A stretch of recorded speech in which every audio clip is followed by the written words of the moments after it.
The war that's going on is a war of DNA. So the reason why they interbreed, the reason why they're looking for an interbreeding with each other is because they want to make sure that they maintain this particular DNA within their family line.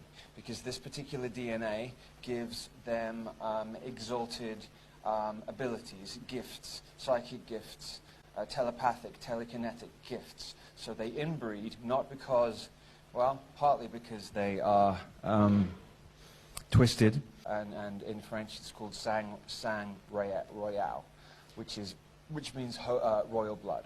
In the 1950s, there was a search for. Okay, so there was an influx of incarnations of higher vibrational beings coming down to this planet to try and change what's been going on here, because it has been essentially a prison planet for thousands and, well, 50,000 years, really.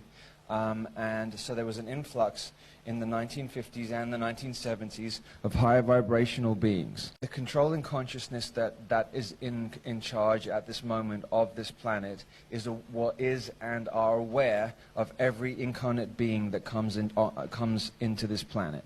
Through sexual union between a male and a female, energy is then sent up and vibrates up through frequencies. They have technology to be able to see where, and then a soul is then attracted to a lifetime, and then the soul will then, this is just one way, a soul will then come to the womb of the mother, and they can track this from happening. In the 1950s, there was something called Project Oak Tree. Oak Tree is synonymous with Lucifer. The controlling power that has at this time power over this planet is aware that there are very, very, very powerful beings. I don't know what you would want to call them, demigods, gods, whatever you want to call them. That there was an influx of them coming. So they didn't know where and when they were going to be here, but they needed to find a way of tracking them. So I'm going to address two different projects, two projects that I feel are significant, that I think that everybody should know about. This reptilian vampiric consciousness that has control of this planet is basically a fear-based consciousness. If they weren't a fear-based consciousness, they wouldn't need to control everything. If you're in fear, you have to control everything around you.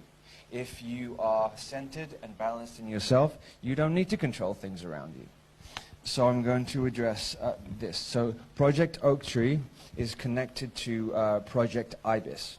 Okay, and there is my connection to James Casbolt. 42 children were selected from mothers that were born in the 1950s. So the children would then be born between 1972 and 1978. They were all male. There's no females. Because they're looking for, okay, so male energy is explosive, creative, external creative energy. Female energy is receptive, nurturing energy. So they're looking for male energy because it's the male energy that externally builds the world around us. So out of the 42 children, they were looking for these. This is the Anunnaki who put this project together. They did it out of fear because they knew that these beings were coming to this planet, and they needed to make sure that they had their hands on and had control of these particular beings. They didn't know which ones were going to be which. They didn't know. Some were hidden. Some are put into the entertainment industry, and some have been hidden throughout their lives. They were looking for specific beings. The beings that they were looking for were Hermes, Hermes is Thoth, and they were looking for Lucifer. They were looking for the Christos, or how would you say, Yeshua, Jehovah, Satan. Satan and Lucifer are two different individual beings. They are not the same being. So they're looking for these particular beings because they are incarnating. Now, as time has gone on, more powerful light beings are incarnating and more powerful dark beings are incarnating. It's becoming more and more and more and building. So this particular project, what they did is they, because the Anunnaki are genetic masters, they are genetic masters on every level. So they went to the pyramids at Giza. They also went to the pyramids all over the planet. What they had done is they had, remembering this consciousness, this Anunnaki consciousness, has a complete understanding of the inner earth and the surface earth. So they know exactly where all the energy grid lines are, all the ley lines, all the dragon lines. Know where Ramesses was buried. They know where they were all buried. So they went and took pieces of DNA, okay, from different ones. They took pieces of DNA, then they put them together, and then they put them into a womb, a carrier, a female carrier. Females that would be able to carry such powerful beings.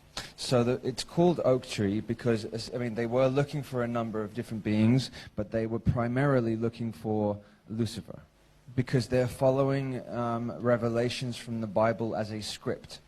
So they're following it to a T as a script. So they had been looking for, there was about 4 or 5 different boys and they weren't sure which one was that one.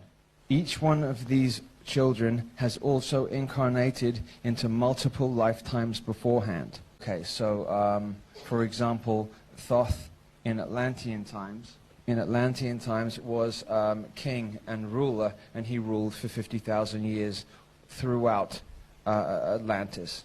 So if we go back 13,000 years, okay, which will take us to approximately 11,000 BC, let's say 11,000 BC, there was a very similar situation that is happening now that was happening then. A potential cataclysm that was going to happen then. What they wanted to do is they think that they can stop the cataclysm that happened when Atlantis fell. Atlantis Atlantis wasn't some idyllic paradise. It also had wars, and it was also, there was negativity went on there, but it was a far more advanced civilization than the one we have now. Project Ibis. There's also a female parallel project to it, where they were trying to bring in female deities too. They were looking to bring in the partners of the males from Ibis. They were looking to bring in the female partners to pair them up with the males.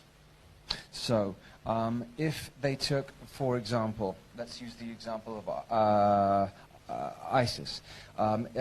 They went and took DNA from the tomb or the body of Isis, and then they manipulated it and then placed it into some women's wombs are stargates, are stargate openings. So they also have the knowledge of which women's wombs are stargates. So then by manipulating DNA, placing this here, placing this there, then placing it into the womb of the female, then they can draw through the stargate if the child is born at the exact time and the exact date, and then they can draw that entity into and then birth. Okay, so we're understanding that the female is the receiving energy and the giving energy. Obviously, there are 2 ways. One is naturally a male and a female coming together, and then the other way is the manipulated way, where they track through a Project Oak Tree to find these. I think there's only very few women who have these specific stargates. Let's say 11 stargates in their wombs, and they found those and they tracked those. For the females, the females were born in the 80s, and the males were born in the 70s. They've got to make sure that the child doesn't look completely different to its parents, otherwise it's going to look very, very bizarre. So what they do is they take small amounts of DNA from the carrier mother and small amounts of DNA from the supposed father, and then put that also integrate that into the child. This was primarily an MI6 project. It was called the MI7 Zygote Project. Okay, so when people talk about MI5 and MI6, MI5 would be the UK that takes care of what happens in the UK. MI6 would be the international that takes care of international. But what most people don't know is there is MI1 to MI9 all the way through.